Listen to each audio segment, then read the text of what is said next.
Salutations, my neon concubines, and welcome to Ludonauts. I am your host, the narrator, a cosmic being dwelling in a vast crystal pavilion at the heart of the multiverse. I have taken 3 mortal human beings and subjected them to a vigorous session of role-playing madness.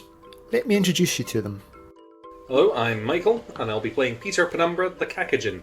I'm Craig, and I'll be playing Gitbit, the Temple Knight of Talak. And I'm Robin, and I'll be playing Nibbling Pigborn, a derivative dwarf. So without any further ado, let us embark on a new journey.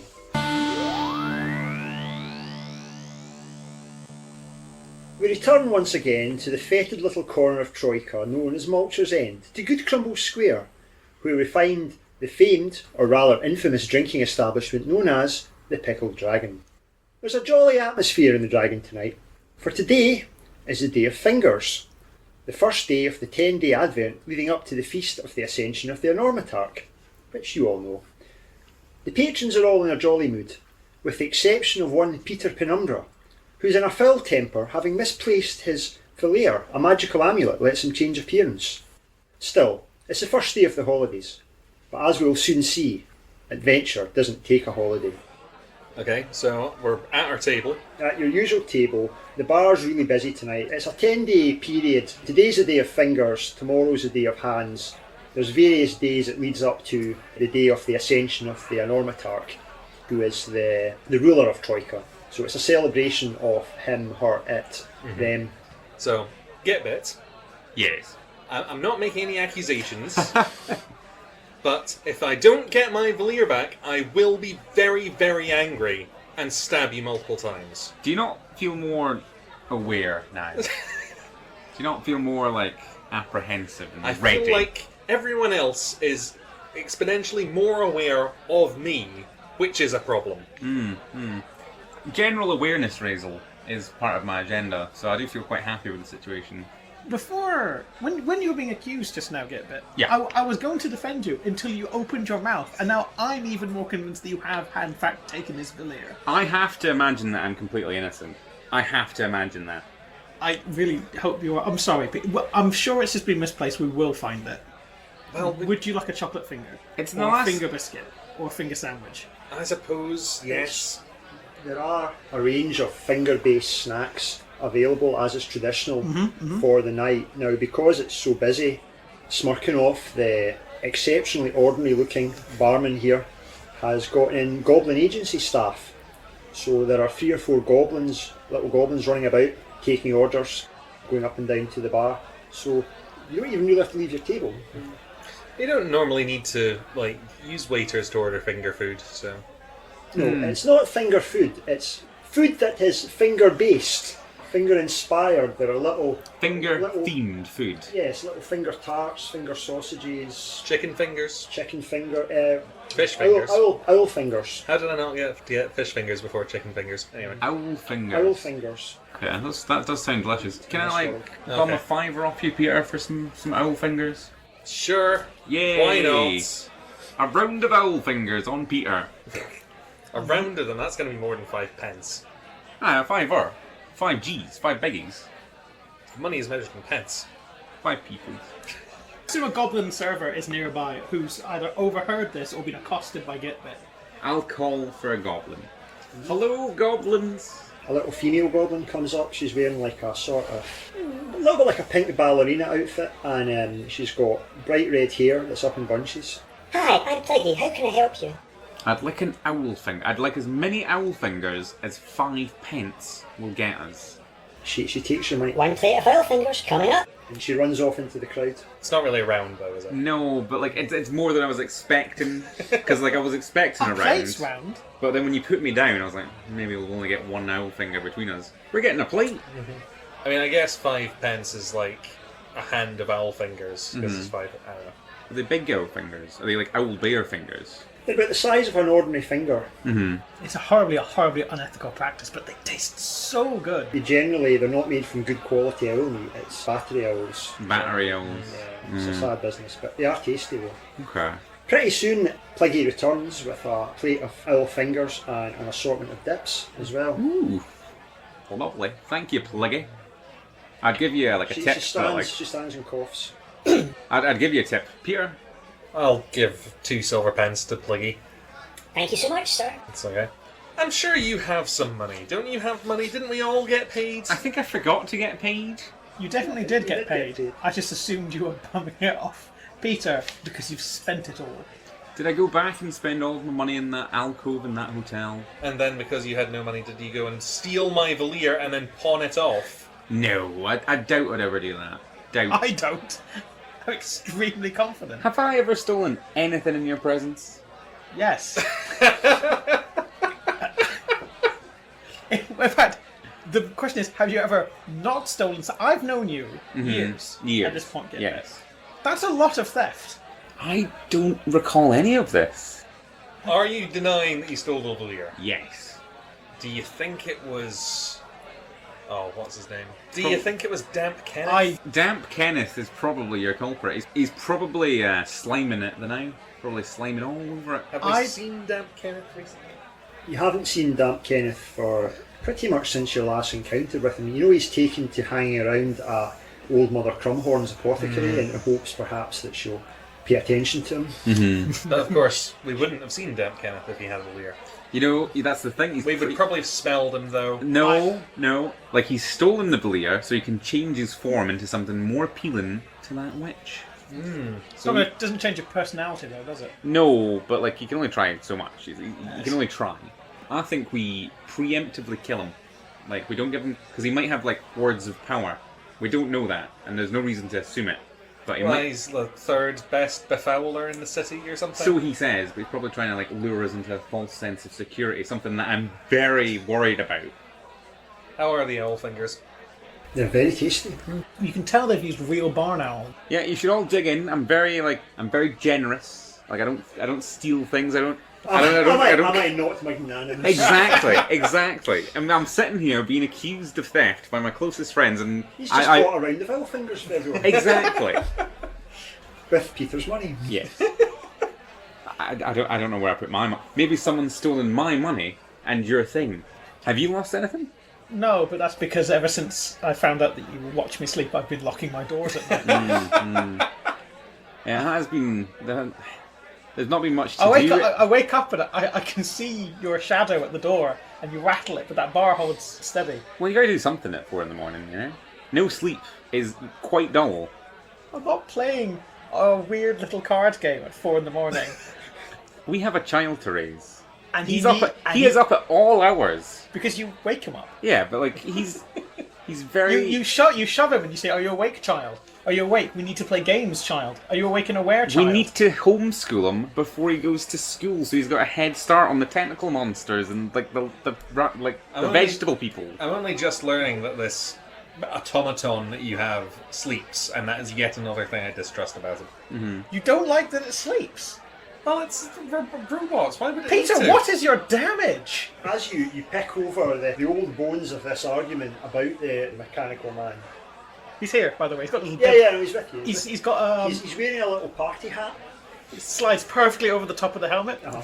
He's got a commemorative bib on as well. You know, ain't no party like a finger party. You notice a nervous young man picking his way through the crowd towards your table. He's dressed in the pinstripe robes of an accountancer, but more noticeably, he bears an uncommon resemblance to missing socialite Baron Rhombobulous, who Peter previously impersonated in an earlier adventure. I don't know where these accusations are coming from. They're flying around tonight, aren't they, Yeah. Peter? They are flying around.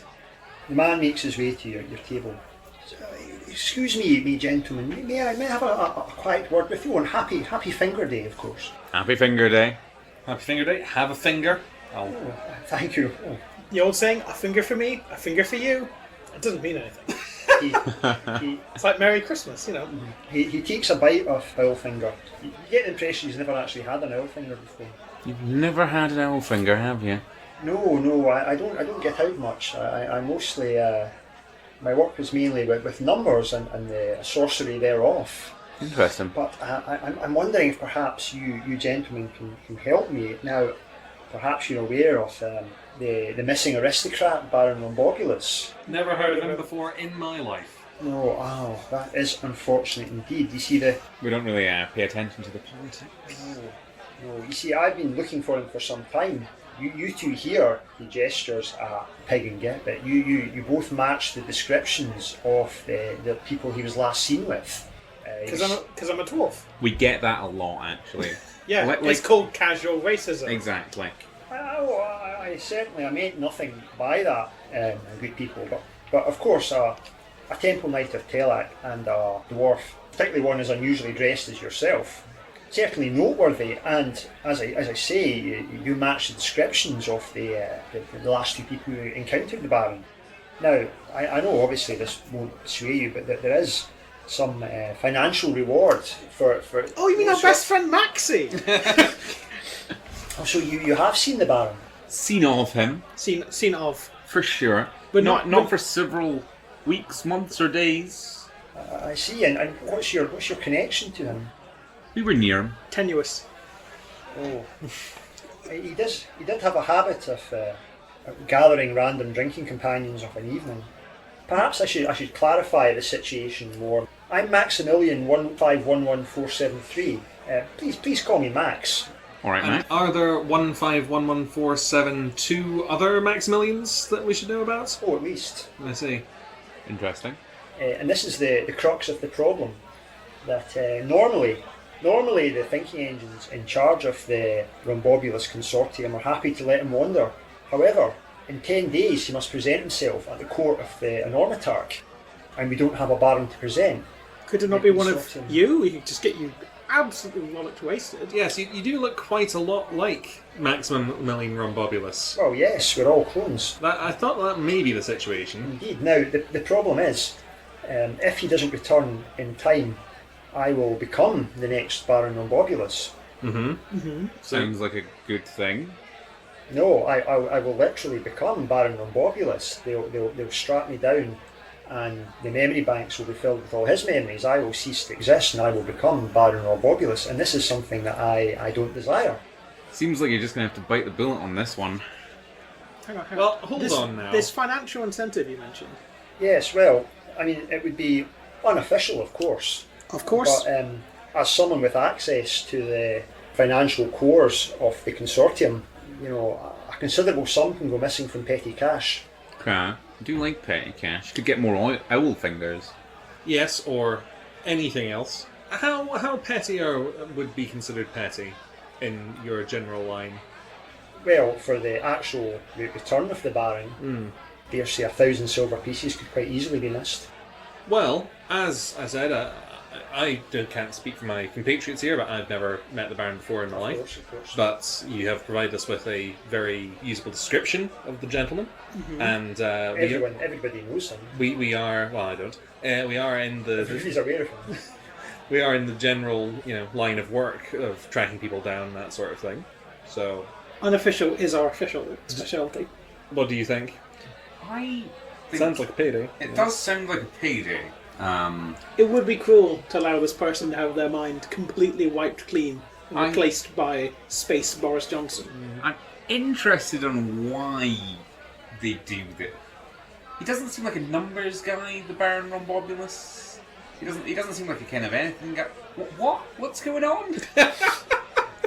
It's just sundowning over here. That's exactly. He's gotten confused. I thought I knew where I stood, right? The Baron Rhombobulous, he's a baron. He barons around, he does some baroning. You're a numbers wizard that's a clone of... You're all clones? All the mortal members of the Rhombobulous consortium are clones of Maximilian I. Right. His memories are preserved in the data cores of the consortium's thinking engines. Alright, and he, manifests into one of you by, bursting his memories into yourselves? I would have the memories forcibly inserted into my mind. I would cease to be. I would become the Baron. And then you would fuck about for a while? Yes, What? but I don't want that. I'm happy with my life. Yeah. I like who And I it am. wouldn't be him. It would be the actual Baron Rhombobulous. I accept would- that. I just want to know, because I accept that he'll die, Yeah. and I'm not really that fussed, but he'll die, and then the Baron will be reborn as a new guy. Yeah. Well, the Baron will still be the same guy that he was. He'll just be they'll be uploading the save file I'm not into the hardware that was previously I'm not this person. questioning any of the like why. I'm questioning why that's happening. So you can just be about. Yeah, I would imagine that this is some knowing nothing about it. I would imagine this is some system that the Baron has set up so that he is effectively immortal. Indeed, there has been some degradation over time. I believe the Maximilian I was quite a shrewd, intelligent man. I'm in. No further questions. I have a question. Do you have any particular reason to think that the Baron Rhombobulous is still alive? It's possible he's not. If he were not, would it be possible to use the consortium's equipment to turn a different Maximilian into Baron Rhombobulous before the date at which... Someone who's up for it. Someone who's feeling a bit low. Let's say... I'm next in line, unfortunately. But given that we're speaking unofficially here, if there were someone who skipped the queue, per se, would that let you off the hook? In theory, I guess. Okay. That's an option. Someone's saying, I'm scared that if we don't find my boss, they're going to kill me. And our suggestion is, why not let them kill one of your identical siblings? That's not what I'm saying should be the first idea. I like your thinking, Peter. Let me pitch. If there's no Baron Rhombobulous to find, then we've got to find one somewhere. Let me pitch one, right? Because I like your thinking. We kill you. For a bit, you're laughing. We kill you for a bit. I'm sure there's many ways where we can kill you for a little bit. And then the next person in line, they don't find the Baron, they get made into the Baron, and then we bring you back. Say there was like a clerical error. I'm sure that'll go down great. Clerical error is confessing this one to the priests. I don't think that's a good idea. Just a wee killing. Like a small death. If we can get through it without killing, that would probably be a better situation. I have one question for Max. If you hadn't found us, who would have been your next lead to chase up? I didn't have any other leads to chase up. Okay. You're probably going to go after... You've come to the best men in the city. What's our timeline here? 10 days. 10 days? 10 days. Okay. Well, 10 days counting today. Right, so 9 days. It is the holidays though, so we should probably take a couple of days off. That's right. We don't work holidays. The quest's got to go without you. We'll accept. Of course. Thank you. You've made all the difference. But like, How will we find you to tell you that we have succeeded once we have? Good Because question. you do look like All the 15,000 other people. We should arrange a meeting point. okay. Pub. Bob. Pub. Alright, Well. yeah. Here's a downer question for you, right? Say we succeed, which is very likely because we're highly skilled and trained individuals. What if the Baron dies next week, or at some point in the near future? Are you still next in line? Unfortunately, yes. Okay, so that's just a ticking time bomb. You must be thinking about that constantly, because he's not he's not a young man. You know, do you get made old? No, my body remains the same. Okay, but he's not that young. He's getting on in years. Yeah, It's just the drinking. He's got the body. The body is 27 years old. Well, that's the thing. He might be young, but he doesn't look healthy. So Yeah, even but if that's, I'm just saying, if we succeed, then it's still not the greatest for yourself. It's a Guinness and a pack of Marlboros a minute. Mm. That's what it does to you. Well, I mean, if you're immortal, you know. Yeah. Yeah, right. I don't have a question. I just wanted to depress you. We'll meet back at pub at the climax of the Enormitab's ascension. Yes, maybe the day before. Yeah. Okay, we'll go for Day of Thighs then. Day of thighs it is. Is there a day of shoulders and a day of knees and a day of It toes? goes Fingers, hands, fingers, arms. elbows, Okay. shoulders, chests, toes, knees, thighs, noses, grounds. Yeah, good. Okay. So, Max, I do have another question. So we need to meet you on the Day of Thighs, Yes, or I'll return here nightly. But if we don't succeed before then, when will you be forcefully turned? Will it be on the day you'll be forcefully turned It into? will be the day before the ascension of Mhm. the Enormitar. Day Noses. Yes. Nothing to be worried about. Leave it with us. We'll find a solution somehow, and we'll do some investigation first of all, and we'll try and meet up with you, give you some progress reports. For now, just have a good time, enjoy some fingers, enjoy some wasps. He stands up and he sort of bows, says, "Oh, thank you so much, gentlemen. Thank you." And he leaves. He's dead. He's dead, mate. There's no way we're going to find that. I have no idea what happened to the Baron. No, but yeah, we'll ask around, and if need be, we'll just kidnap somebody.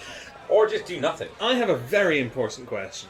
Pig, what is it that you're wearing that is so distinctive? He's dressed as a gnome. I thought that It's a big red hat. I thought this was just what dwarves wore.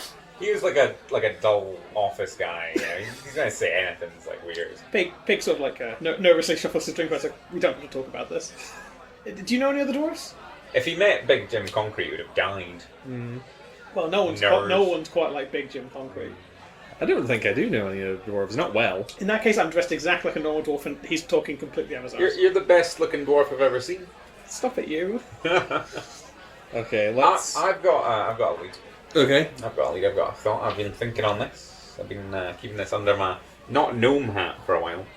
We might not be actually able to do this. We may actually do that. Well, finish the thought. We know who kidnapped the Baron. It was that Sphinx. Do we know that? Yeah, Yes, the Sphinx was like, I will make sure he has an accident or is in. I think inconvenience was the word that the Sphinx used. But I took murderous accident from it. You do infer that from a lot of statements people make, though. You just have to be. It's the end of the world. The doors are like they're being kicked in from the other side. Like we have to assume the worst in everyone. Your schooling days were harrowing, weren't they? Well, that was what I was taught in the temple at age I forget what. 24. Yeah, like during my like. Because you spent your early days reading. Yeah, exactly. I was a raider. You know, I wasn't taught. I like to imagine there's like Telak Veggie Tales, where it's just like a little talking like aubergine, little talking broccoli. Go, did you know the end times are coming?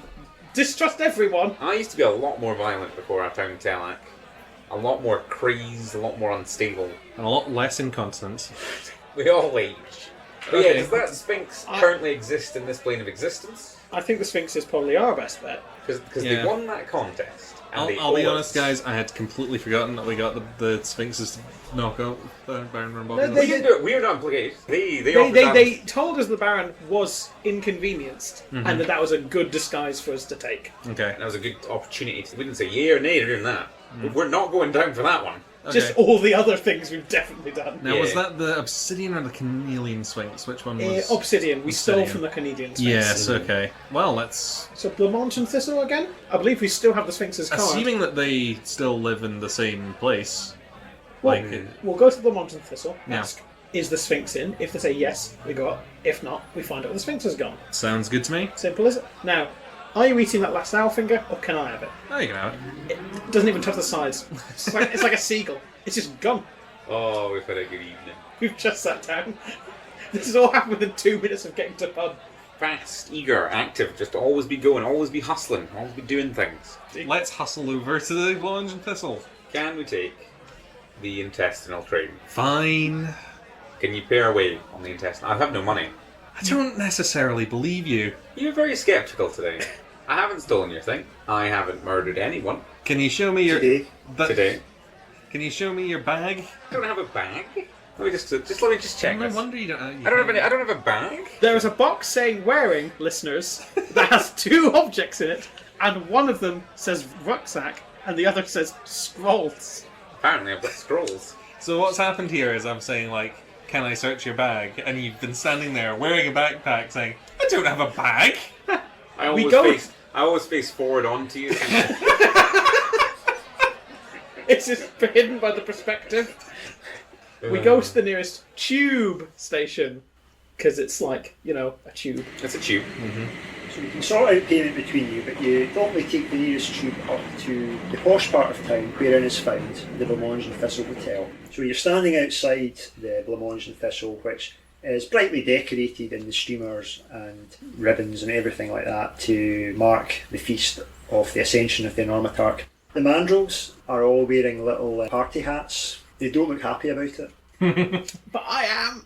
Oh, I'm Well, I had a delighted. thought on the way over. I was like, pressing my face up against the train window to feel the vibrations. Had a thought. Vibrations jostle it free. You've got that spell where you can find anyone. Yes, that's not necessarily what it's supposed to be for. But No, but, like, I can use it for that. Can you just say a guy? Do you have to have like their scent? Do you have to have like a piece of No, I could throw a rock and hit Baron Rhombobulous, assuming he's alive. The downside is we've just established that there's over 150,000 clones of Baron Rhombobulous, and I don't know if the spell is going to just go to the nearest clone. We just get some sand and then throw that at them, because that's lots of bits. It costs like a stamina to cast. Yeah. And do you have 150,000 stamina? Oh no. It also might just all go to the nearest Rhombobulous clone. My other thought was like we could try that the once to see if he's alive. We probably should, so but it's worth our while. I think that now that we've come to the Sphinx, we should probably go and see the Sphinx and ask if, like I say, they're definitely dead. That thought only came to me because of the window in the train. I will go and approach the lobby of the Blundering Thistle. The lobby of the Blundering Thistle is identical to more or less to how it was the last time, but decorated appropriately for the season. Fingers everywhere. Other body parts as well, it's not just the finger. No, you don't put up the other body parts on their fingers. No, I suppose that's It's bad luck. Yeah. You put them up in the order, and then the Enormotarch is formed, and we all feast the effigy of the Enormotarch. I do like that about this season, but I never have the energy or effort to do that. No, I get it. It's a lot. I'm surprised that you don't find it heretical, given your strong... You don't practice, because you're No, I'm very tolerant, though. But it's been secularised, hasn't it? You know, the attention of the Enormotarch these days. It's very, very commercial. Like when I was growing up, it was all about, his mind-bending glory and the power invested in him by the city-state. It was so much grimmer, though. You had to carve your fingers out of turnips instead of pumpkins. Back when I were a lad, you had to turn hands into fingers, then back into hands again. So anyway, you're in the lobby. It's extravagant gold and chrome with the chandeliers, the ironwork, the mismatched carpets, and the deep fluffy chairs. There is a bit of a queue. It's very busy. There's a lot of people coming from across the spheres back to Troika for the holidays. So you have to wait a couple of minutes to get served. The man at the desk, he's a curiously hot dog shaped man. I don't mean like he's an ordinary human, but there's no distinction between his head and neck. It just sort of goes straight in. It's the same guy that was there last time. Does his skin give the appearance of being like a well-fired sausage? Somewhat. Oh, hello, gentlemen. I'm afraid, unfortunately, we're sold out of rooms. So unless you have a reservation, I'm afraid we don't have any vacancies. We're here on business, not for pleasure. Is the Obsidian Sphinx still in residence? I'll produce the black cards that I was given that one time. I'm afraid I can't give out any information about any guests. We're here on their request to meet them. Yes, but nonetheless, I'm not supposed to say this, but they're not here. Okay. Do you have any idea where they might have gone? If I did, unfortunately, I'm not able to.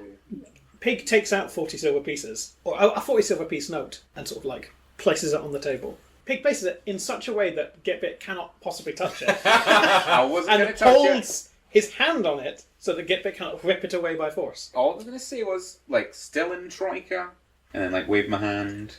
I as far as I know, she'll have returned to her home dimension. Okay, that's a problem. good piece of information, thank you.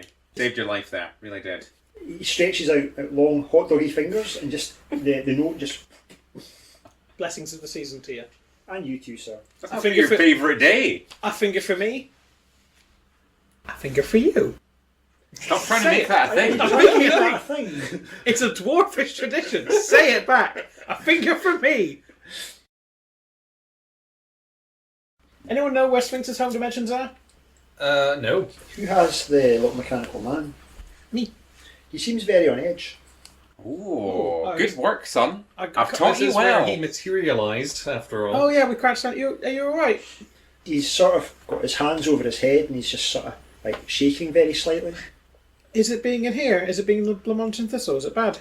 He nods. Okay, well, I'll take him outside. Okay, I take him by the hand and we just leave him outside. that's an interesting side quest to think about. Yeah. Well, he doesn't like being here, so we shall never return here with him ever again. Or we burn the place down, right? Or we burn the place Right. down. He's stop trying to burn buildings down. I've got fire now. I can do it. He's nothing but strange. Peter, I can't with you right now. Not on Finger Day. Our Listen. one lead is not in this dimension. It's Finger Day. I have astrology. Could I use that to work out where Sphinx's home dimensions are or anything? He's also got Golden Barge piloting. I do, but... Yeah, astrology not really helpful. No. Okay. Well, I would imagine this is no longer useful, so I'll take the black cards and I'll fold it up into a paper plane, and then I'll cast Assassin's Dagger on it. targeting Baron Rhombobulous, and I'll be like, let's give it a try. So it costs stamina, right? Yeah. You could have done that for the Sphinx as well. I probably could have, But if they're not in this dimension, yeah. So let's try Go on, casting it. see if you do it. So I've got to get 7 or under. That's an 8. That's an 8. Gonna just try again. Mine's taken a couple of minutes to sort of... I don't have my filter out. Valier anymore, so it might be an idea to just use a plasma core. Though if I try that and I roll 2 1s, I simply die. I think it's worth it. If he dies this early into the adventure, I'm going to be really upset. Peter, if you died right now, I would simply go home. I would, it's Christmas. It's not Christmas.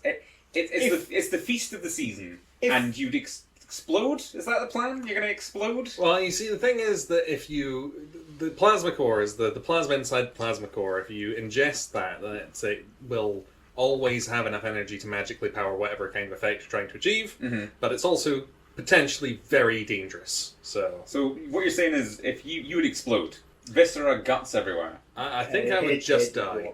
Head would block. Okay. You also probably don't want to huff a plasma core in this upmarket hotel. Well... It's not classy behaviour. Peter, I warn you, if you die, right, we're going to go to the Pickle Dragon tomorrow and get Bitwell as actors if you've never existed, and we'll talk about the adventures that me and him we'll get a third person in, and it'll be like, you've never been here. No, Dan Kenneth can join you. Dan Kenneth will absolutely not join us. There is no I will leap from the tallest spire of Troika into its deepest depths before I let Damp Kenneth anywhere near me for more than an hour. It's a bit of a catch, though. He's got that Valier.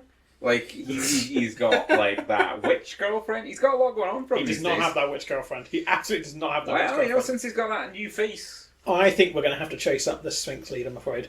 I think we should let him try it. Because that's what he wants. I think I can just cast the spell again. It's I just need to roll under 7. But you'd be wounding yourself. Yes. If your head does explode and you die, I would go home. But I'm a little bit torn now because you're saying that the spell would work.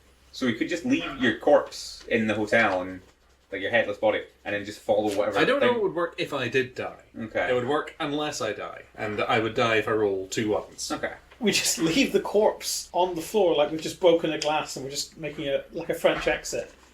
Well, it's nothing to do with us, is it? Are you wanting another crack at it? I'm going to take another crack at it. Take the stamina, but don't roll this time. Okay. You cast Assassin's Dagger. You say you Maximum vocalise whatever the relevant. Make the relevant vocal noises, and you make the hand gestures, and you throw the little paper aeroplane you've made, which stops abruptly in midair and just drops. Right. Well, that could mean, if I understand the spell correctly, that he's dead. Or That was that my he's first not thought. in this plane of existence. That is unfortunately a very common problem we've been having tonight. How good are you at Golden Barge piloting, Peter? Or, actually, he could be right underneath this It was- floor. Get shovels. He's under the floor. I'll take out my singing sword. It doesn't sing. I'm trying to teach it. Ha ha! What adventure awaits us? Well, I'm happy to feed as much innocent blood to you as you want. Of course. Have you seen Baron Rhombobulous? No. I put my sword away. Okay, the next place to look, I think, would probably be the Baron's house, potentially. Or we could speak to that witch that we know. Yes, And why would we need... They may have some Without- witchy without- ways. Without wanting to chivvy you too much, is there anybody else who knows the Sphinx? Oh yes, that's true. We do know someone who knows the Sphinx. You remember. It's Big Jim Concrete. Oh, of course. We go back to the pub. But do we know anything about how to find Big Jim Concrete, though? I think it's like, do you know how to In find... my experience, Big Jim Concrete finds you. Yeah, I'm like, it's like, can you find Everest? You just look. He's just there. So, at the moment you're uptown, Big Jim rarely leaves Mulcher's End. That's his sort of stomping ground, you might say. Literal. And literally in Big Jim Concrete's case. He wasn't at the Pickled Dragon earlier on, although he is a regular in there, but he's also a regular at a lot of the pubs in the area. In addition to that, he's quite a regular at the Combat Opera, and he does enjoy the tick racing. The reason why he's regular in so many pubs is that he'll drink everything in one of them, and then eventually they'll kick him out because they don't have any more to give him, and he just moves on to another one. I wonder if he's got internally bit. I've never seen any evidence that he does. It No. sort of just seems like a bottomless... I think it's like a sort of black hole. Yeah, basically. It just like it goes in but it never comes out. Yeah. There's no leavings. I think he's more of an emotional black hole, really. He is sad at not being a god anymore. Yeah. He's still pretty godlike. I'd give that. He's to him. godlike to us. God-esque. But, yeah, it's like when you've lost a good job. I think, since we're in the posh bit, we should check out the combat opera first. Okay. Since we're just geographically closer to it. Is that in the posh bit you were saying?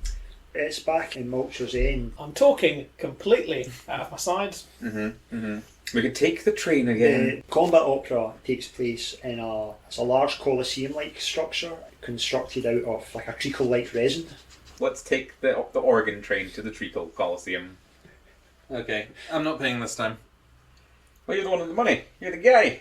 You're the money. You also We've got got paid. returns. We've all got returns. Oh, we got returns. Fair enough. You return on the intestinal train back to Mulcher's End and you make your way to the Combat Opera Coliseum.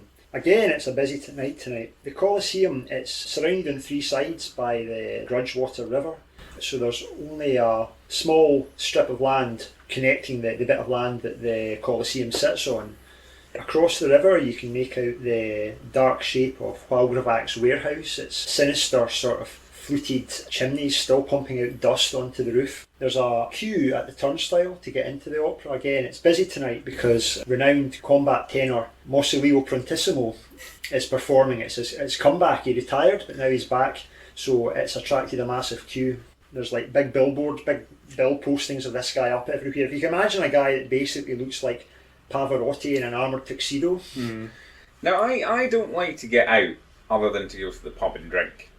It's either complete awareness or no awareness at all. Those are my two. You're not a combat opera guy. I'm not a combat opera guy. I was sort of expecting it to not be as musical as it sounds to be. Because my plan here was to just challenge everybody like in the queue until I eventually got in. You go and watch people fight. You don't fight but yourself. but now that there's a queue, I was going to square up to every single one of them and then be like, well, we're at the combat. Until I got in. Much like yourself, Git, but I've never really been to the combat opera yet either. Do they always perform in Italian? And if so, is that just the Colosseum for gladiators? What's Italian? Yeah. Is that one of those weird fish languages? Those weird void fish languages? Spoken only by disgusting mutants. I mean, everything's said. I mean, everything's very Italian coded. It's a sort of shorthand for the listener. Because we're British people making any kind of fantasy series. Should we just, because we're so uneducated in this sort of thing, buy a ticket, see a bit of combat opera? If Big Jim Concrete isn't here, we've had a lovely night out. Yes. I would really do that. It would be educational for the wee man. I would agree with that. Get us some tickets. Worst thing that happens is that Max 1,500 whatever dies, and 1511473. I love our adventures because we have so little investment in them. Like, see if Damned Kenneth just aged to death. Yeah. How much for tickets to the combat opera? Are you wanting the stalls, the circle, or the pit? The pit sounds nice, doesn't it? It's either going to be the most or least expensive. We should do one in each. Because if we're all in the pits and he's in the stalls, we're going to be really irritated by it. I had kind of forgotten we were looking for somebody. I thought you just didn't want to sit with me. That's fine. What pricing is the structure? So you're still in the queue, you can't see at the moment. Children obviously get in for free. To the blood sport, for sure. Well, yeah, that's... You might just sneak them in under your hat. For anyone listening to this, I had always imagined the mechanical man to be about 30 centimetres tall, and it only occurred to me when I was reminded that he's actually 2 foot tall. So that's why he's under my hat all the time, because I was like, oh, it's perfect, no one can see. Instead, I imagine there's like a perfect outline of a small armoured man pressed against the fabric of this cone hat, and it's like, I mean, no one's fooled. It looks horrible. Well, he's growing every day. Is he? Why is our child? I would believe anything of this strange presence in our lives. He doesn't grow that you're aware of. I would disagree with you, narrator. Maybe he grows as a person. Yeah. But we just saw anxiety and fear from him, which we've not seen before, have we? He's becoming a more rounded person. So, now, would you all like to make a skill roll? Skill, is it? At any given If you've opportunity. got any sort of perception or... I have second sight. Awareness? Yeah, go for it. Go for it, second sight as well. That is a success. That would be a success on skill alone. Would awareness count? Yes, awareness. Yeah, Excellent. awareness is made at 7, and I've got a 9. I will I've just got tick. It strikes me that Gitbit would, of course, have awareness, yes. It's my whole culture. I am the only completely oblivious one. That's why you lost your thing. Apparently. You can't be trusted. So standing in the queue in front of you is a tall, muscular figure, a bald man with impressive mustachios, bare-chested, but he's got a sort of furry Cossack-style coat. You recognise this guy as a fellow of the Sublime Society of Beefsteaks, but something seems very off. Now, these individuals are blessed with an extreme level of confidence, but this guy seems to be standing sort of quite... It's like he's trying to avoid eye contact with you. He's looking very sheepish. Well, he is in a queue. This is unusual, though. I mean, one thing that the fellows of the Sublime Society of Beefsteaks do not lack is confidence. Something seems very awry. Has he ran out of steak? Hello, Beefman. Oh He's God, don't engage. Beefman. He turns round. Oh, hello. Hello, I've just, That seems like somebody putting on a fake voice. Beefman. Wait a minute. Okay. Can we, peer him closer to see who he really is? Or can I just carry down my line of thought where, maybe you've got, tummy troubles? You don't recognise him. Okay. Pig beckons, that sort of dwarfish, kind He of sort word. of shuffles a little bit towards you. Yeah, come closer. It's No. Happy Finger Day. Yeah, a finger for me. You have to say it. I'm making it a thing. Anyway, this tall man... I would like to challenge you to Mortal Kombat. Now, and I'm only doing this because you look like an order of the beefsteak or whatever, but you look incredibly suspicious and unconfident, and I've sensed weakness, and I'm going to kill you, and then I'm going to claim that you are what you are and get the clout from killing one of you. Oh, that. Please don't kill me. Peter, I think we found your missing filet. I think we might have as well. I'm going to, just put my hand up high, because he's a tall guy, you say, and just, move as if to pat him on the head. Remember, a veneer works by hard light. That's hard light, is it? Yeah. Okay. I would say drop your disguise, or I will run you through with both swords, even the one that doesn't want to kill innocents.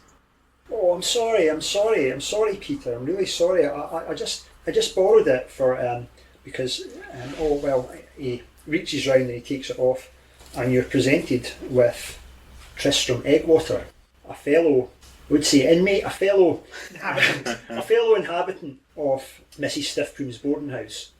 Now, Tristram Eggwater, also known as Trismegistus the Prognosticator, is an epopt, a wandering fortune teller. I'll snatch the veneer back from him and be like, what the blazes were you thinking? Sorry, I wanted to go to the combat opera, but I'm in trouble with Mr. Slab and his boys. Well, you're in trouble with these boys now. I was going to kill you, might still. Where did you even get it? You left it on a shelf.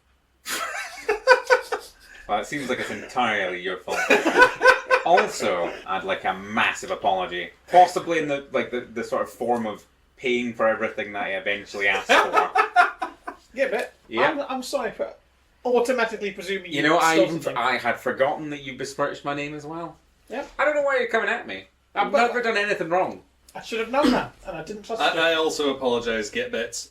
You're just very, very suspicious. Tristram Eggwater is a sort of small, weedy man. He's wearing the traditional yellow and blue outfit of an epopt. He normally has a staff with an eye in it, but he doesn't have that with him. Do not take this from me again. Did you mess with the settings? No. Ugh. Did you ever consider just wearing a hat or a mask? It's not worth the hassle. Oh, it's not worth the hassle! See, I made the mistake. Mr. Slab wanted to use my services. He wanted to make some predictions on the tick racing. And of course, as somebody who can see the future, he felt that I could help him place a few bets. Unfortunately, the tides of fate sometimes ebb and flow, and my predictions about the winners of the tick racing were not all that accurate, so Mr. Slab got very annoyed. And you didn't see that coming. My predictions are usually incredibly accurate. Oh, Tristram. You know, I'm feeling quite I'm quite happy. I'm not as killy as it was moments ago. we can probably let this go, right? This disrespect of you, Peter, this blatant disrespect and theft of your person, this violation, we can let it go, right? If he does some predicting for us, right? Because we're looking for folk, and we'd like to feel confident in our ability to find them. I silently glower at Tristram. Can you do some predicting for us, even though you've just said that you're terrible at it, and that we shouldn't trust what you tell us? No, I'm a master prognosticator. Well, Mr. Slab doesn't feel that way, does he? No, he doesn't. So, should we ask where? Shall I look into the tides of fate? Yeah, yeah. I'll do. Do you want a reading each? Yes, that please. sounds great. Because it's a big queue. He sort of rolls his eyes upwards and he holds one hand up and sort of wriggles his fingers. Get bit! You will face several challenges this week, but your natural adaptability will win you through. Ah, good. Love will happen when you least expect it, so be prepared. Oh. All's forgiven. I love when Tristram does this. He's never wronged you, so I wouldn't worry. Pig, you will find yourself acting on your feelings this week. The colour teal will be particularly lucky. Peter, next week, slack-mouthed and drooling, covered, smothered in writhing tentacles, simulating only never directly. Green for luck. That sounds like a normal one for you, yeah. Yes. So you've stolen my personal possessions and then told us absolutely nothing of value. And people pay you for this. Teal's my lucky colour, green's yours. I just have to be adaptable and prepared, Two things you're already pretty good at. right? I wouldn't say It's you're, just you that's having a shit night, you I know? wouldn't say you're particularly adaptable. I'm pretty adaptable. I'll kill a guy, I'll not kill a guy. You've got your Valere back, things are looking up. Yeah, Yes. like, come on now. I was going to say that I won't milk this whole, like, you accuse me of stuff now, but I might take that back. Tristram, have you seen Big Jim? Not recently, no. In the future, have you seen him at all? In the here, the now, or the present? It will be a busy week for Big Jim. Okay. He's a sensitive soul. Even times when it's busy and friends are around are often times when you can feel most alone.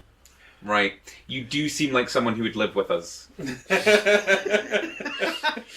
Do you know what? I'm just happy it's not Damp Kenneth. I missed I was Kenneth. absolutely 100% it was going to be that cat. Oh, do a damn Kenneth one. Do damn Kenneth's prediction. I don't like him. I'm just going to keep poking you. I've seen the way you two interact. And when we're having one of our late night porridge We're the reason he's fests. alive. Yeah, don't advertise the fact. Don't want to burn all our goodwill with Tristram. We did a whole quest for him. It was great. Listen, boys, I probably better just head back to the guest house. There's a lot of Mr. Slab's boys about. Yeah.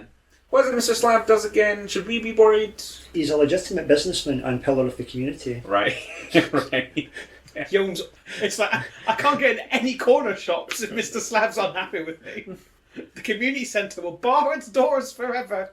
Yes. I think there may be other... I don't know what you mean. Indeed. Nothing was insinuated. You never hear a bad word said about Mr. Slab. Especially not Certainly not twice. No. Okay. Onwards. I will never trust Tristram again. He sort of shuffles off into the night. So I suppose the plan is still to go and see the combat opera. Yeah, yeah. It's quite a nice night.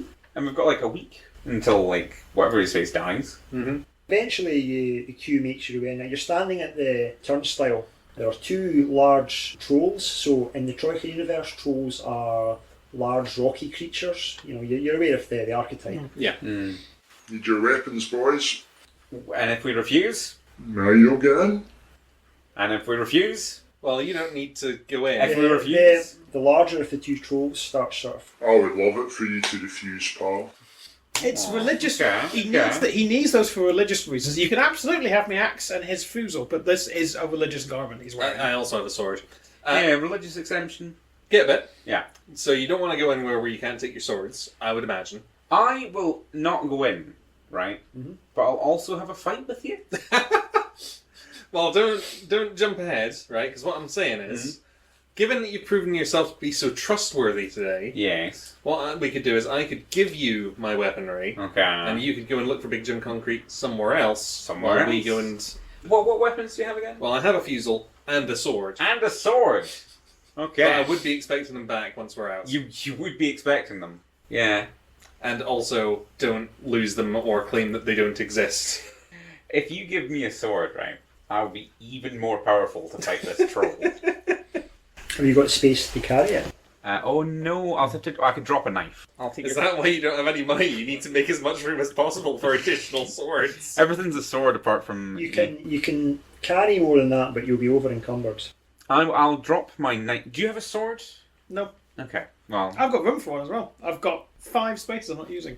so what is it? A sword? You've And got a fusil. A fusil. I'll drop my oil. Just in the queue. Yeah. I asked the toll, is there a weapon check, like a coat check for weapons? Got like a little roll of raffle tickets. As is traditional? You're used to this. Yeah. Various places have this Yeah, system. because I'm a normal person who can function in society, and I'd sort Yeah. of hand over the woodsman's axe, I'm- and I take a ticket. I'm just expecting this to be a good opportunity for Gitbit to get into a lot of like shenanigans without us being around for it. So I've taken your sword. Yeah. I've taken your fusil. You're checking yours, right? Yeah, I'm taking it. I'll quite happily So if you- gesture to the troll, being like, I'll get you outside. I'll get you outside in like 10. We'll have a rumble. That's what I'm doing. So what you're saying to the troll? I'll batter you out there in 10 minutes. Shite bag if you did it. Yeah. Square. What's wrong with just now?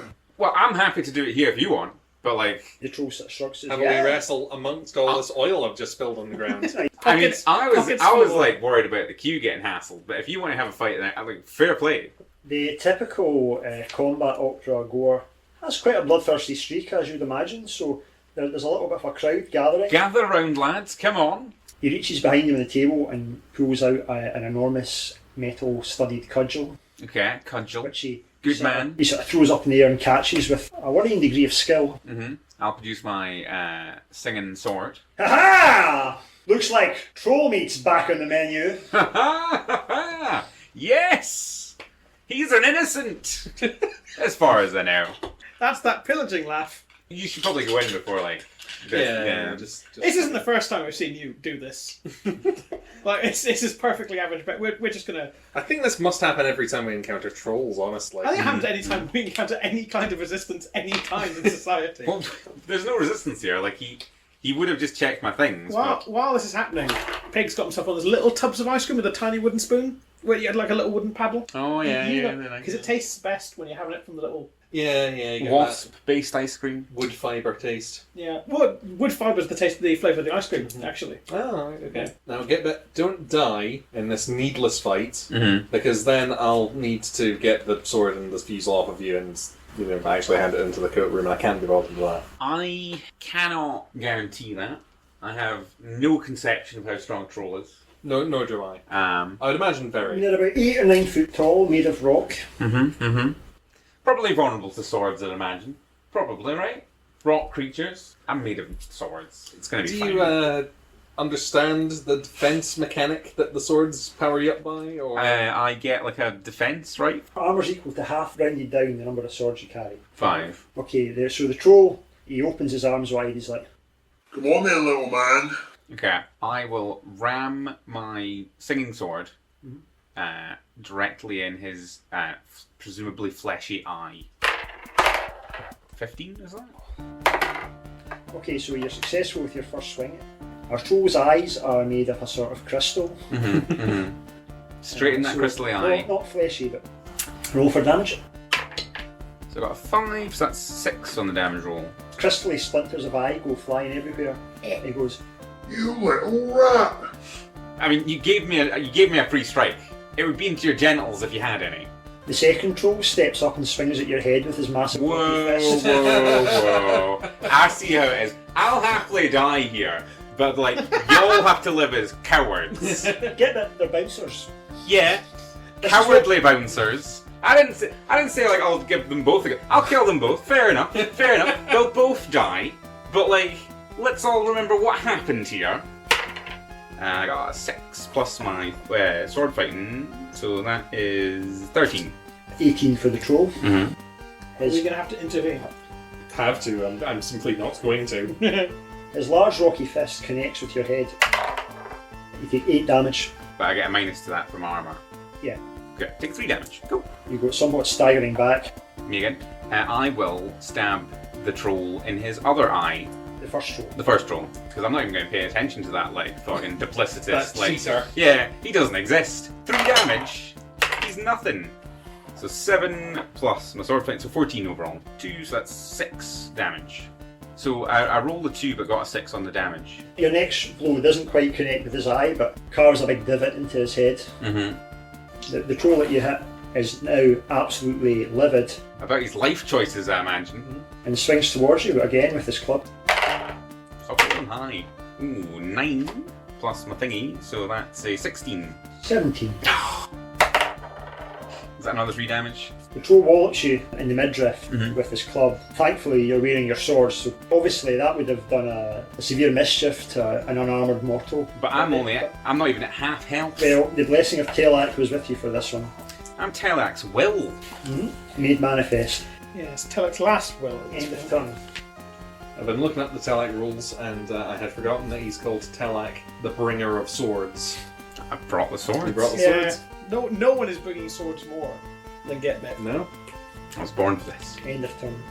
2 more trolls emerge from inside. Okay, non-swearingly F off. Like, cudgels, is it? Oh, that's a troll's weapon. I get racial about it. I don't like the casualness of getting racial about it. Yeah. One of the new trolls that's just come in, he's a particularly large specimen. Mm-hmm. He takes a swing at you. Okay. You keep rolling those 5s. So I got a 17 overall. You're quick enough to do something this time. I'll just do an attack across his face. Just keep going for the faces. And, so that's a 6 again. So that's a 2 doing 6 damage. This one's pretty nimble on his feet, but you managed to make an impressive score across his rocky chest. Mm-hmm. In a T shape. The troll with the dodgy eyes swings at you now. Okay. Stop rolling 5s. That's 7, so I got a 14 overall. That's a draw. Okay. Do we do anything on a draw? Do you want to use a luck point? Yeah, I'll burn a luck here for sure. Okay. And then I get to do a damage on him, yeah? Oh, that's Way! a 6. Way! So that's an 8 damage overall. You smash the blade into the troll's face and he falls to the ground. Mm-hmm. Alright then, I've proved myself in honourable combat! Is that the one that you were like actually challenging him to a fight? Yeah, I've succeeded. If I ran away now, this would still be a win! The slightly smaller of the 2 trolls arrives. Oi, it's Chief Nigel. He was 1 day from retirement. At Christmas as well. The big troll says, Kill him. Okay, so you weren't trying to kill me before. Noted. from what you know of trolls, you know that they're not going to stop until you're dead. Mm-hmm. Well, I know Are they of just going trolls. to keep spawning from the walls? Yes, potentially. Oh god. From what I know of trolls, they should not be hired as security staff. At the opera. Look, This was all very, very much not needed. You're right, it's their fault. I am happy enough that they died and aren't regenerating. I mean, are you giving me an opportunity to run away here? Oh no, it's the other troll's turn. We'll take the turn. You don't get your turn. Yeah, I'm Really hard the turn might end. Yeah. I really hope Big Jim Concrete isn't at this opera because there's no way we're getting in. Okay, not rolling a 5. A 4 is still pretty good, but you know. Okay, so that's 13 overall. Okay. Again. 3, so that's 6 damage. How's the singing sword doing with this? He's loving this. Yeah. Have at you, you big rocky brute! Well, which troll was it again? So the first one died. It was a small one, wasn't it? The small smaller one, yeah. So I don't think I've wounded him yet. It's your go. Okay. It might be advisable To cut and run. get out of there, yeah. I could sell off Peter's gun for funds to get out of town for a while. I'll withdraw with my kill, and I'll be like just flicking them V's as I go, being like, "You cheating bastards! Only Okay, challenge that one guy who was shit, by the way." Yeah, you leg it ignominiously across the square and down a wee side street out the way. Are you in or did you stay and watch? Stayed and watched. So, you never did tell me how much it is for a ticket. A silver piece for the pit, 2 silver pieces for the stalls, and 3 for the circle. What do you think, Pig? They should probably check that they don't hunt him down and kill him. No, I was going to say, do you want to take Pit and I'll take Stalls? I'm just surprised. I thought you were going in. Like, I'm Yeah. fine. Like, Yeah. Okay. Might go back to the pub. Might Well, have an do early you know what night. you could do? And I'm not telling you. Actually, tell you what. Yeah, you can tell me what to do. No. Here's what I'm going to do: is I'm going to write on a piece of paper and then I'll Assassin's Dagger it to you. Oh, you've got Assassin's I've got Dagger. Assassin's Dagger. You don't have it, so I've got no way to know if you. Back of the receipt for the ice cream. I write, go check out the tick racing, see if Big Jim's there. Meet you back at the pub at 1:15 Tuesday, however we do time. Yeah. You know, outside of the universe, that's great stuff. Inside the universe, I'm going to entirely internalize that as go pick a fight with the bouncers at the tick racing. I'm not going to lie. I've tried to phrase it. I've tried to couch it in as much get-bit friendly language as possible. That means, here's the instructions. Go into tick thing. If Big Jim is there, approach Big Jim. If Big Jim not there, feel free to fight with bouncers. Meet back at Pickle Dragon at... Okay. I'll take a seat in the pit. And now we're to stalls. Okay. After sort of punting this receipt out the window. Okay, you want to make your roll to see if you're successful? Really hope I'm successful on this. I mean, you really want to burn the stamina on getting a message to get it? Yeah, well, because then you can check out the tick racing. That is a success! Way! Okay, what Check was it? it. It was a bit of a screen receipt. It's the asking receipt. Now, I've written for attention of get-bit on one half, and in the back I've written my message. Okay, get bit. As you're catching your breath down an alleyway, a small bit of paper repeatedly bumps into you. I will remember that that's a power that we possess as a party, and not just forget, not just brush it off. And not just be like, weird bits of paper, Troika. Not try and pick a fight with it. Oh, that's tempting. Have at you, receipts! Sliced in half. I think I could take a receipt. Yeah, I'll have a look at the receipt and look at the Okay, message. it's a message from Peg saying that you should go and check out the tick racing. Well, if I knew what that was, I would. I try really hard to have a fun adventure with me mates. You do know where it is, and you can go there if you want. I'll make my way there. Okay, you head that direction. So, back with the more sensible members of the party. I killed that troll. I want that heard and known. You went to a place of business Uh-huh. and antagonised the bouncer because he very sensibly said, "Could you please check your weapons in when you attend this musical event?" In fairness, the bouncer very much antagonised Get Bit back. Yeah. He did. But a bouncer getting shirty with you is not like casus belli for murder. I think you need to think about it like this. I went to a coliseum. I murdered a man. That's it. That's fine, right? That's a done thing. Anyway, back at the Colosseum. Start with Peter. Peter, you make your way through the lower class entrance down to the pit. So this is basically standing room only, very crowded. It's a busy night. Everyone's here to see Frontissimo Mausoleo. There's a big cage up the front. Because you're fairly tall, you can get a fairly good view. At the moment, it's the warm-up bout. It's the castrati that are fighting each other. Oh, right. The castrati, eh? Yes. Is this what happens when you lose your first fight really badly? Sort of warm-up, it's usually the castrati on first, then the sopranos, and then the tenors is the sort of highlight of the evening. Is the main event the fat lady? Well, it doesn't normally end until the fat lady sings. Exactly.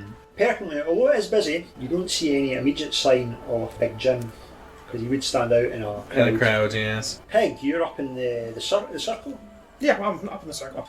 You can see this is where perhaps not the ruling elite, but the more upper class... It's the people who want to enjoy the opera without having to rub shoulders with the hoi polloi. Who don't want to get actual blood and ichor actually on them. Have they all got little opera glasses? They do, yes. All the better to see it. This area is seated, and there are little mandrels that show you to your seat. I'm delighted. I love a little mandrel. Are they wearing little uniforms? They have different uniforms, obviously, from the Blonde Of and course. Thistle, but Okay, I go take my allocated seat. Do I see Big Jim? And do I have a vantage point to the rest of the House Colosseum? You do. You can see over a lot of it. It's like the Colosseum, and you're at the top.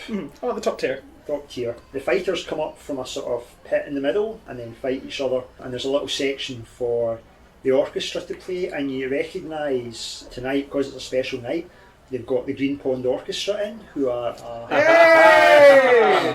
an orchestra comprised entirely of musical frogs. Given that they're performing here, are they forced to participate in blood sports? No, they just provide the accompaniment. So combat opera works. They're fighting each other, but they have to keep singing. The more in tune and in time they are, the stronger their shield is. It's like a force field. And they still take damage, but obviously as they get more tired, as they Forget the words. as they maybe forget the words, or they get stressed because they're in combat, or as they take damage, obviously they get worse and thus their shield gets smaller, so it can be quite deadly. It's an incredible performance, incredible athleticism. There's a lot of money in the game these days though. Peter, there's a little tap in your back. I will swing around wildly. That's a good move, I reckon. I appreciate that. You see Thimblecrick, someone else who also lives at Mrs. Stiffreen's boarding house. He's a goblin bookmaker. Thimblecrick, what are you doing here? All right, just a bit of work, a lot of money to be made. Okay. You placed a small wager at all yourself? I haven't as yet, no. Well, old Mausoleo, he's a favourite. Well, I imagine he would be. He seems to be the big star. Do you got any tips? Anything a little bit riskier?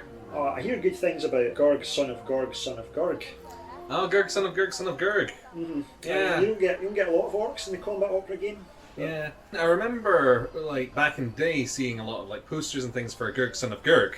Mm-hmm. But yeah, well, this is his son. This is his son, is it? Yeah. Okay. Yeah, sure. Why not? I'll put 10 pence on Gurg, son of Gurg, son of Gurg. Okay, he takes the money and he writes down in his book. So, do you see a lot of people from our part of town around here? I would have thought it was a bit out of the way. Oh, yeah, well, everyone loves the combat opera. Yeah. Big Jim, I think, is a big fan. Oh, Jim loves his combat opera. Yeah. Yeah. You seen him around tonight? Yeah, I was here earlier on. Okay.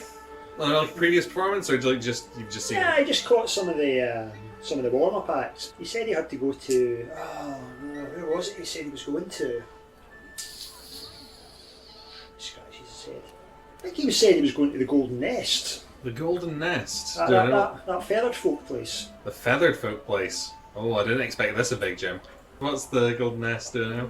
You've never been in, but you're aware of the Golden Nest. It's a feathered folk bar. Mm-hmm. Now, the feathered folk of Troika are an assortment of bird people, essentially different species of birds, but humanoid.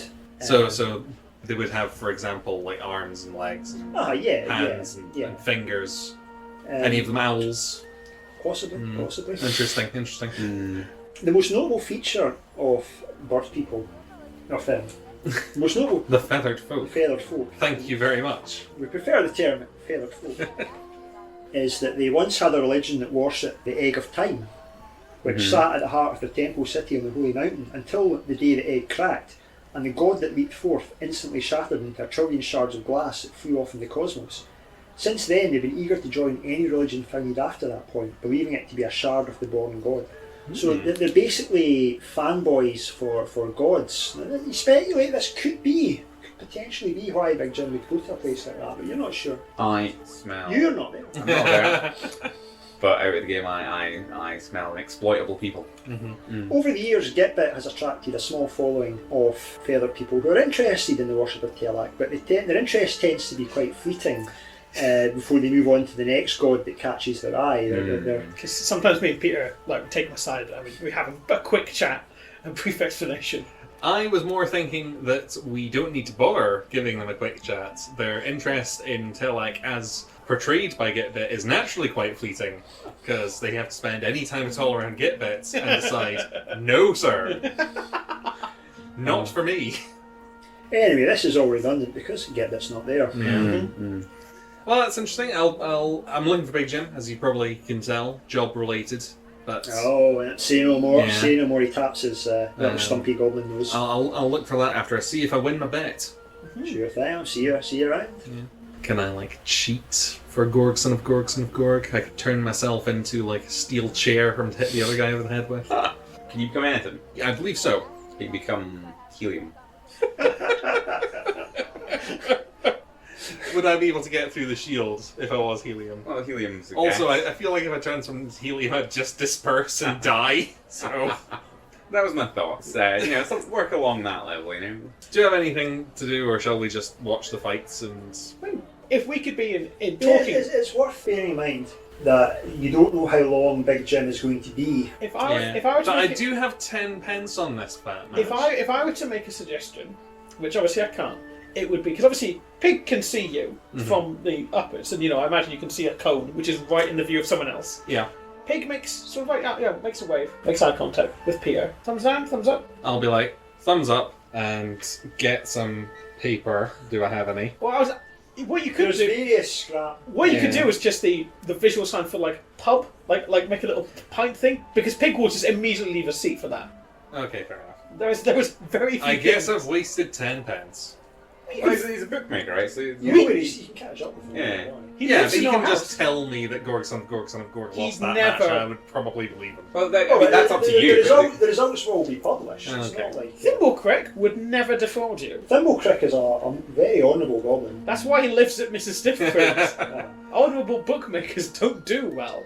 That's a good point, actually, because I was going to say, like, that's why he lives with Mrs. Stiffbruns, and I was going to be like, oh yeah, along with all of us other reprobates. But no, actually, you're right. That's where he makes his best money. Yeah, fair enough. I'll just be like, point out, what do you call it, the exit. You make your way back out. The pair of you meet at the entrance. You can see that two of the trolls are picking up their wounded colleague. He's not dead, but he seems in quite a bad way, even for a troll. The slightly smaller troll that seemed to be in charge says, Don't worry, boys. Mr. Slab will deal with this guy. I hand over my ticket. Can I have my axe back, please? Because it's like, check when I'm checking out. the troll seems annoyed at being interrupted at helping his pal, but yeah, he does go and... Because it'll be close to the front, right? Like first, like last in, Yeah, first yeah, out. yeah. You get your weaponry back. And I've left mine with get that. Oh, So. yeah. and I tip him a silver. Cheers, pal. Yeah. Right. And I say, if old Mother Crumhorn, she's a dab hand at all sorts of medical issues. That's my doctor. That's my GP. I think we need to probably also grab Gitbit once we've got Big Jim, because he is going to get whacked. Yeah, definitely.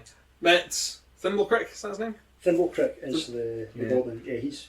Thimblecrick was saying he'd seen Big Jim there earlier, and he's gone to the feathered folks' Golden Nest. Oh, the Golden Nest. Oh, Yeah.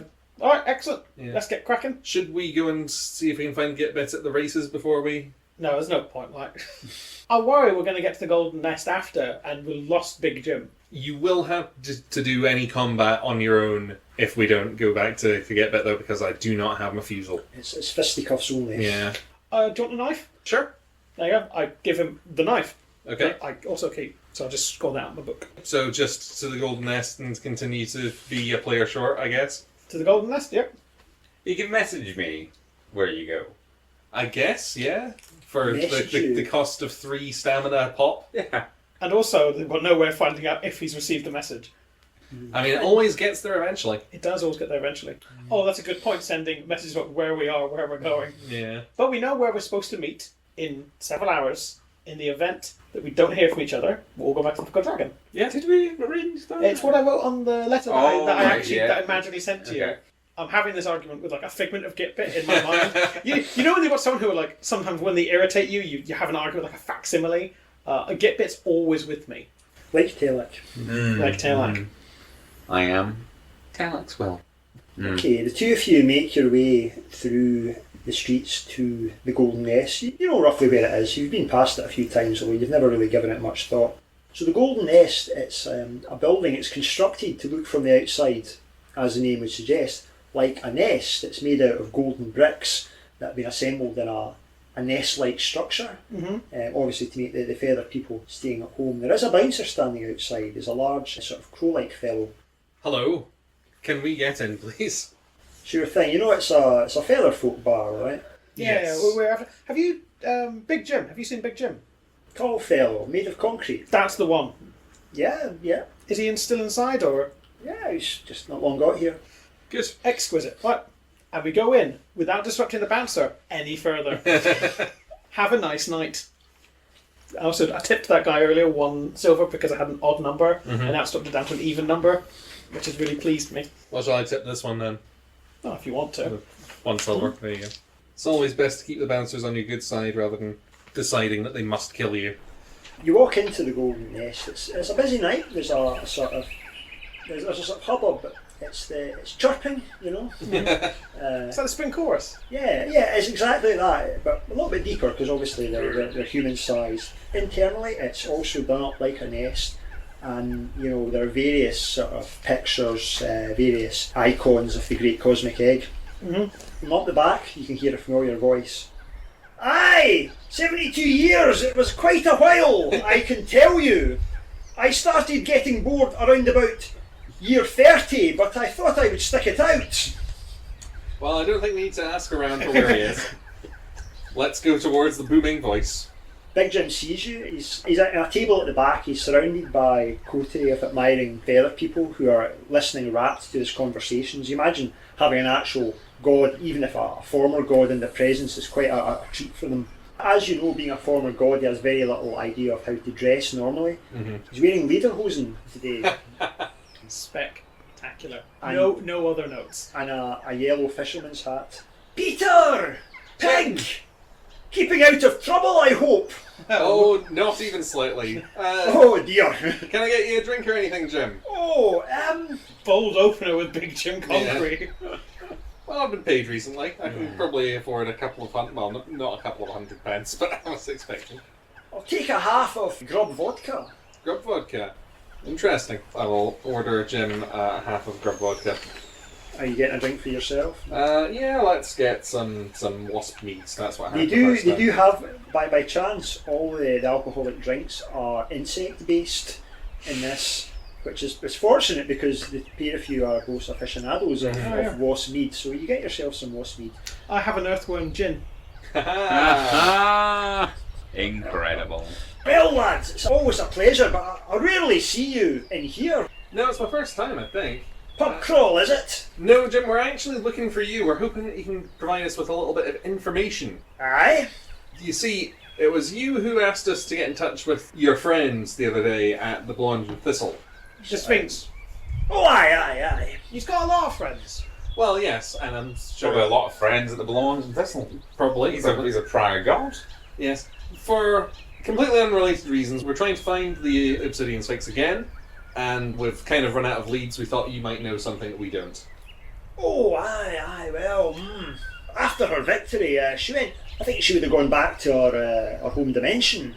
Yes. Which is? Well, as he thinks himself, well, there's only one way there. Aye. You'll have to go to the other city. The other city. Should I know this concept? Possibly not. You've It's come up before. You have alluded to the other city a few times. Pig's never been out of Troika in his life. I'm led to believe, and he sort of dips his voice, which doesn't mean anything for Big Jim. Now, he travelled to the Iron Sphinx's realm. Our pal Sphinx, their realm is in the same space, but in the other city, in Acciort. Okay. Which is Troika backwards, I imagine. It's pronounced Acciort. Acciort. Do you know how to get to Acciort? You need to go through one of the mirrored portals. And where might a mirrored portal be found? Oh, there's not many of them around. The two cities had a falling out with each other. They don't really talk to each other, but it's still possible to get through if you find a portal in the right place. Okay. Any clue at all about where a portal might be? I think there's one in the Thistle and Blancmange, and the Blancmange and Thistle. If that makes sense. If you understand what I'm getting at, boys. The elevator. The elevator, when you stand in front of it, your reflection moves weirdly. Oh yes, I had forgotten about that, but you're right, and also that is absolutely where the mechanical stranger came from. I crouch down with the mechanical sun. Will you be okay if we go to Acciort? He shakes his little head. I hold his little hands. It's like, it's easiest to keep you safe if you're with us. Will you trust us to take you to Acciort? He sort of shrugs his shoulders a little bit and sort of puts his little hands up. Is there someone you don't want to see in Acciort? He nods his head. I'm not risking a mechanical sun for this guy that we don't care about. From what the occasional whispered mention and rumour that you've heard about the other city, it's not a direct one-for-one reflection that at some point in the past it was, but there was a split and the two cities aren't direct reflections of each other, each went their own way history-wise. Well, thanks very much for letting us know, Jim. That's Not a problem, always a pleasure to help. And next time you need anything from us, of course, we will be happy to oblige. Jim, you're a pal. You've always been a pal. I'm leaving this. Birds really freak me out. Finger for you. Finger for me. See, Big Jim gets it. Big Jim's only humouring you because he's so nice. He is nice, isn't he? It's the cornerstone of most of my relationships with other people, to be honest with you. I'll take my little mechanical sun. Like, we'll see if we can maybe drop you off at Mrs. Stiffpoon's, or you can come with me and Gitbit, and we'll look after you. But we don't have to decide that right now, okay? He sort of nods gingerly. Oh, Jim, before we leave, maybe we could kind of cut to the chase. Do you know anything about this disappeared nobleman that's been talked about recently? That Rhombobulous fellow. Yeah. I don't know much. Well, There's plenty he does I don't know anything. but none of it relevant to where his location might be. it's quite possible that our friend might have forgotten. You would think that winning would make her happier, but I don't know, she seemed very off the last time I spoke to her. Right, well, thanks again, Jim. We'll be on our way. So we clap out of the bar and nod to the bouncer. And then I look at Peter and say, do you know what, Peter, we should do? What should we do now? What should we do now? I've realised Mr. Slab runs the tick racing. We have to get that right now. Oh, okay. Yeah. And break into a dead sprint. You bolt through the streets of Troika. The tech racing's not too far. So the tech racing, understandably, it's a tech racing course. Giant ticks, they're about maybe the size of a small family car, and they race them around on a course. There's a sort of little trail of blood, and the ticks follow it, hoovering it up, and they sort of batter into each other. And obviously people place bets on, the winner. They're not ridden it by themselves, but they follow a sort of track. Like greyhound racing? Like greyhound racing, yes, only giant ticks the size of cars. Mm-hmm. So the seating, it's you sit in the middle. It's like a giant skull of some ancient creature, and the stands that you sit on are all bolted into it. No one's sure exactly what this thing was or what it was doing there, but it's been there for so long that in typical Troika style, they decided to adapt and make use of what's there. Mm-hmm. Get bit. Hello! I'll approach the entrance. You approach the entranceway. There are two trolls standing. There seems to be some sort of like a weapons checking point. Now this is kind of where you come unstuck last time. It is where you unstuck last time. I'll be like, hello. Alright, lad. Alright, yourself? Now obviously trolls don't have phones or telepathy. No, so no. They have no way of knowing what went down 10-15 minutes ago. I've just come from the battle opera. Alright. A bit of a scene there. People were kicking off. Yeah? Yeah. This guy, I think his name's Peter Penumbra. he was like saying some awfully racial things about trolls. Not me though. I like them, and I'll just like grope. What? I'll just grope into the troll as much as I can. Like slapping his rocky sides. I'll be like, you're robust. You're robust people. Are you going in? I think I'll like detach my hands from him. And I'll say, no. And I'll just walk away. You're absolutely terrible at looking for Big Jim, even though, you know where he is, he's not here, but, you just went up to... saw they had a guard on the door and you're like, okay, now. No. My plan, because in my mind, I was expecting it to be, fabric-y. Mm-hmm. So I was going to burn my way in and hopefully kill the ticks. But turns out it's much more scully. It's much more scully, which meant it. Yeah. It turns out everything that is flammable in this quarter has already burned my down. train of thought is that, I could go in and look for him, but I don't want to check 10 swords. I think I'll just go home. You make your way back in the general direction of Mrs. Stiffroom when you see two figures running down the street from the other way. It is, of course, your friends Peter and Peg. I'll take out my fusel and I'll say, stop! Okay, I'll stop. Oh, it's yours, is it? Yeah. Alright, fair enough. Can I have my sword and gun back? You can have your gun back for sure, yeah. No. You know what? That's fine. It's a situation you knew would happen. I will want my knife back now. Actually, no, you can keep it. I think you need a close quarters weapon more than I do. Yeah, it's worked out. I also had a knife, which Gitbit has, but I don't think knives count as swords, so you'd probably give me that back. We all exchange all our weapons and equipment, Yeah. apart from Gitbit does keep hold. I'll explain that the tick racing was closed. Okay. There was a fire. As we stand in the entranceway, hearing the crowd go, You can still hear the roaring of the tick racing crowds. That's a fire. It's a roaring fire. Not to worry, we found Big Jim, and we know what to do now. Oh, you found Big Jim, did you? Yeah, he was in the nest. The nest? The nest. I've not The heard of the golden nest. nest. The golden nest. Yeah. What was the golden nest? It was a bit gross, to be honest. Okay. Yeah. And it was full of the feathered folk. Oh, the feathered folk. Yeah. Don't like them. okay, I crouch down back to the little man. Right. Will you feel safe left alone? He nods. He's growing up. He's growing up, He is. isn't he? Why He are we is. leaving him alone? What's happening? Well, we're going to have to go to the other city. Other city? Which I feel our little man came from, and my big worry is that because someone has hacked off Mr. Slab, well-known local legitimate businessman. What have you done? No, we haven't done anything. Gitbit, it's you. Well, I've just been to the racing, but it's... Well, see, here's the thing. The only reason I'm mentioning it's you is because they know that this is probably the one thing in the world that you love that isn't a sword. You remember that troll that you almost killed? Almost killed. He's not dead. He's not dead. Well, we're going back. We saw the other trolls picking him off the ground and saying that Mr. Slab would, what did they say, kill that guy or something like that? No, he said he'll sort him out. Sort him out. So, you've made a powerful enemy. Well, that certainly took a turn.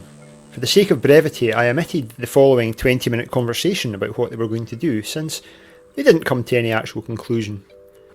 But tune in next month for the thrilling second part of the Day of Fingers. Before you go, I would just like to draw your attention to the links below, where you can join our Patreon, follow us on Twitter, and now, excitingly, we have an Instagram as well. So please take this opportunity to maximise your Ludonaut enjoyment. Farewell, for now.